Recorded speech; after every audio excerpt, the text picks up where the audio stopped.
move on to grammar. So let's move on to grammar. Except, is there a problem, Sam, with this sentence here? I think there is. It looks like there's supposed to be a contraction that is missing an apostrophe. Yes.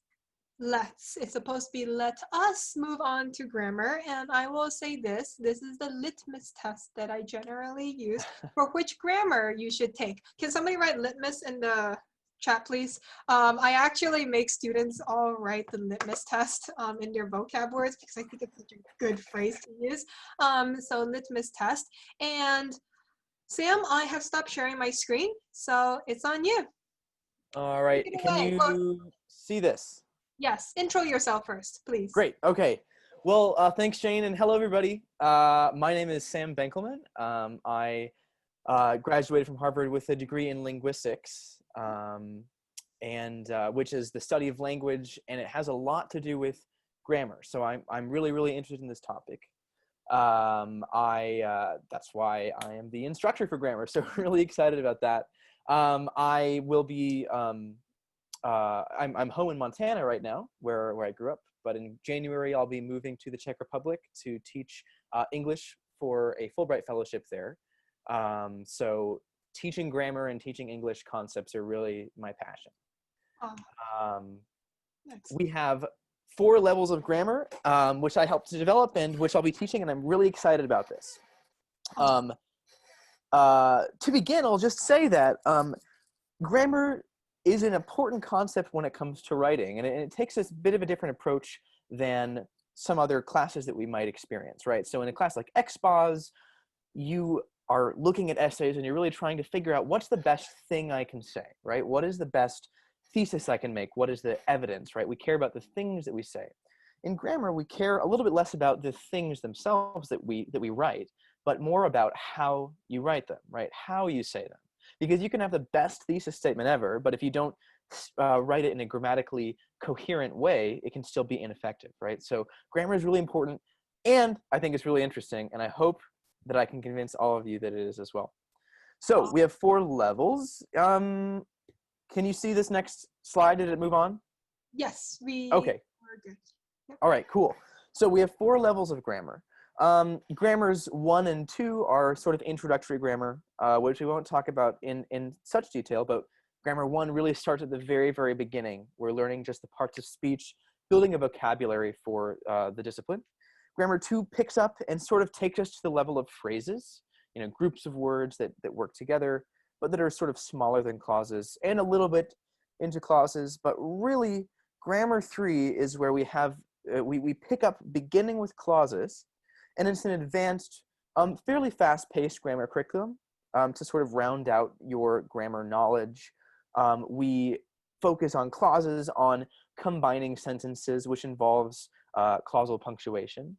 And that's a topic that's really important in writing as well, right? So we'll help you with those essays and sentential roles as well. So lots of things, and I'll go into more depth there.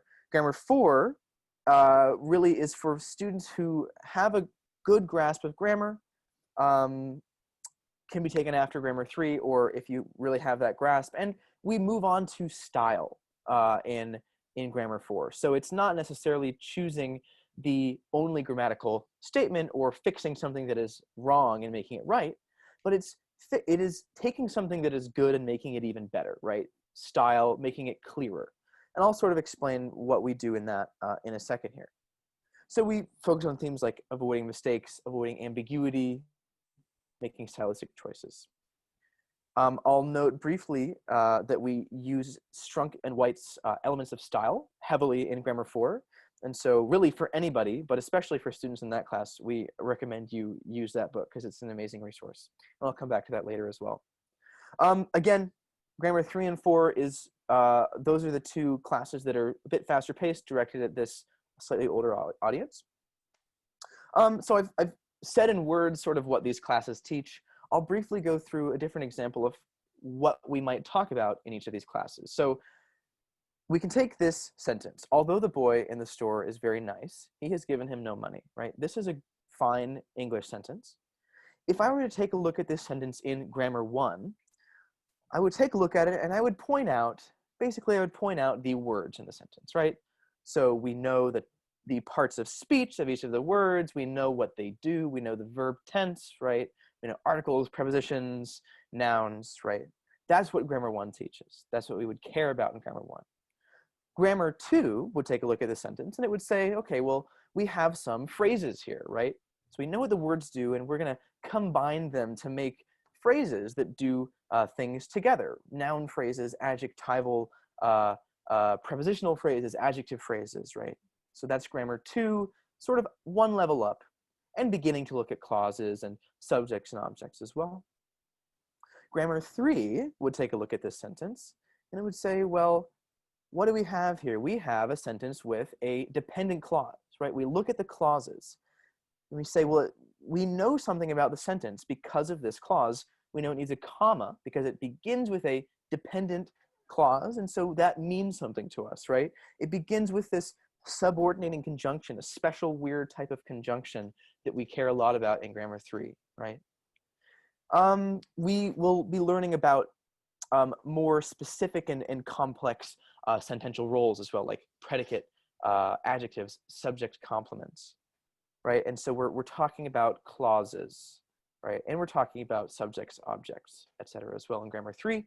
Grammar 4 would take a look at the sentence and say, okay, well, how can we make this good style, right? So grammar 4 would say, well, the store, could we make this less general, more specific, right? What store was it?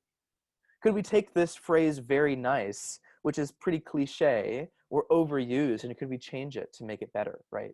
Could we take this verb phrase, he has given him, and you know, what's wrong with this? Well, it's ambiguous, right? We want to avoid ambiguity, so let's fix that, right? Let's learn the tools to find where things are ambiguous or where things have positive or negative language, right? So a bit more nitpicky and on a different scale and level in grammar 4. That was just a brief sort of idea of what it looks like. But here is the list of class topics in grammar 3 and grammar 4. Grammar 3, so these are the topics of each of the classes. This is not every single class. Some classes, some of these topics, we use multiple classes to get through them all. But grammar 3, we talk about things like clauses. Of course, we begin with clauses again. We talk about grammatical roles, so that's subjects and objects. Advanced conjunctions, which we'll find is really, really important for combining clauses. We do sort of an overview of verb tenses, and then we get to sort of more specific stuff like participles and gerunds, those weird deverbal nouns and adjectives, right? And then comma conventions. Punctuation is a part of grammar. As we learn also in grammar 4, where we talk about advanced punctuation, right? This is choosing among these weird symbols like dashes and colons and things like that. When should you use those? When does it make sense to? Avoiding run-ons is huge in grammar 4 as well. We talk about many things that can modify, right? Advanced modifiers in grammar 4. And then we really get into style, right? So avoiding ambiguity, avoiding redundancy and wordiness, and a lot of principles of composition, right? These are the topics that come from Strunk and White very directly.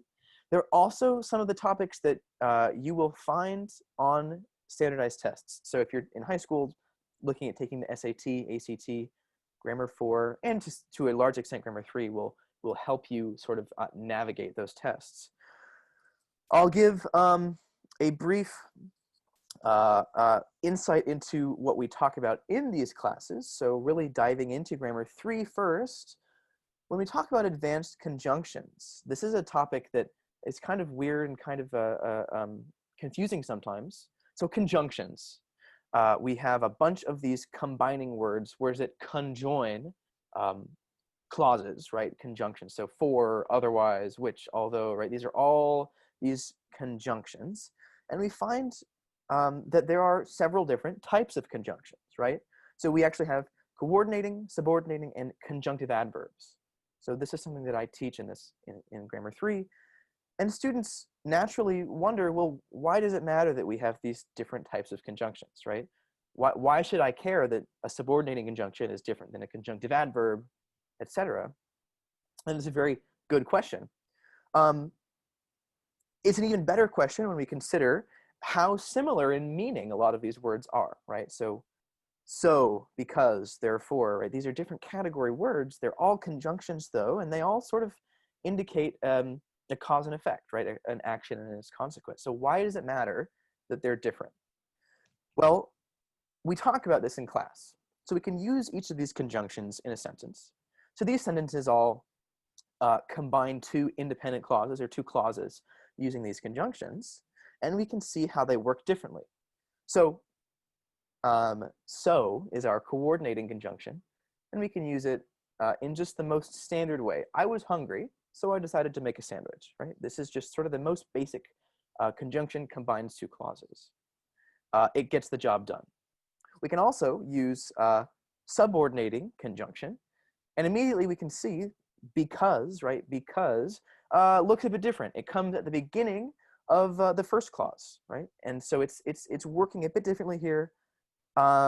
Subordinating conjunctions also work differently in that they allow us to move around the clauses. We can actually move the order of the clauses using these conjunctions and not with the other ones, right? We can actually move the dependent clause to the end using this conjunction.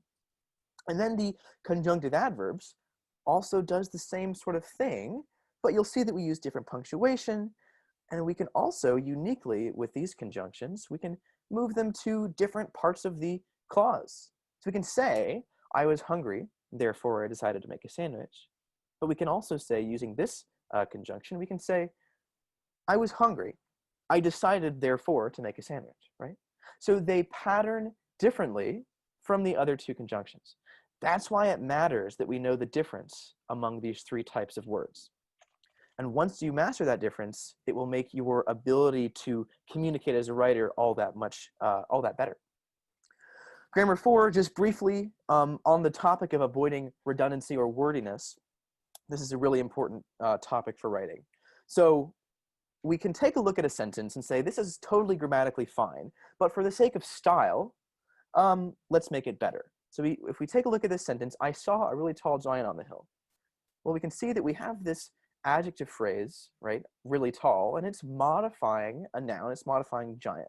But if you take a look at giant, well, we'll see that, well, that's a noun that means something that's really tall.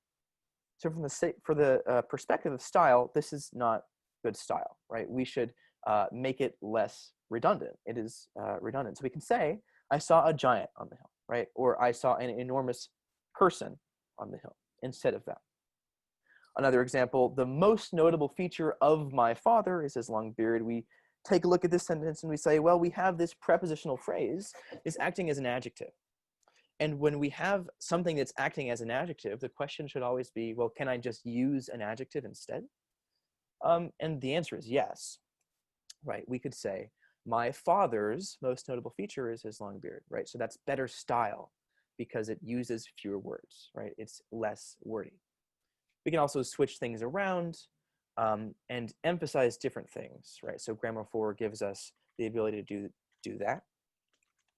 One last quick example. Today I learned something, which is that the earth is round, right? So we look at this sentence and we see the relative clause beginning with this pronoun, which, and when we see those pronouns, we need an antecedent. We need it to modify something, to replace something, and that is, of course, something, which in this case is what I would call a vacuous antecedent. It's just a filler word. It doesn't really do anything in the sentence, right? So in class, we're going to be looking for those words that don't do anything and going to try to remove those or make them do something. So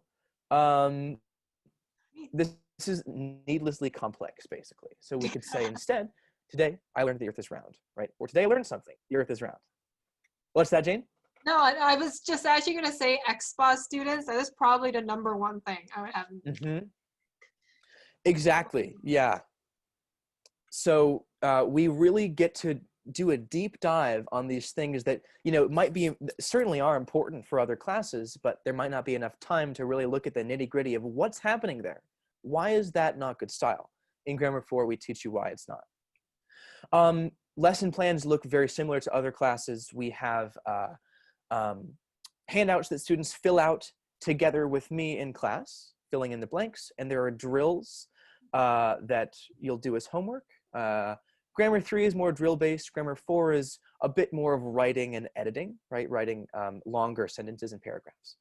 We have, just as a last point, we have a diagnostic test online.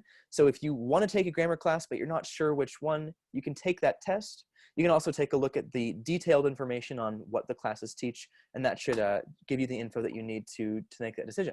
Okay, so if you go onto the web page and you go under enrollment, you go into placement, that is where you will find the test. You'll see that it's grades for 4 through 9. That's because of part C. What you really need is parts A and, let's see, and B.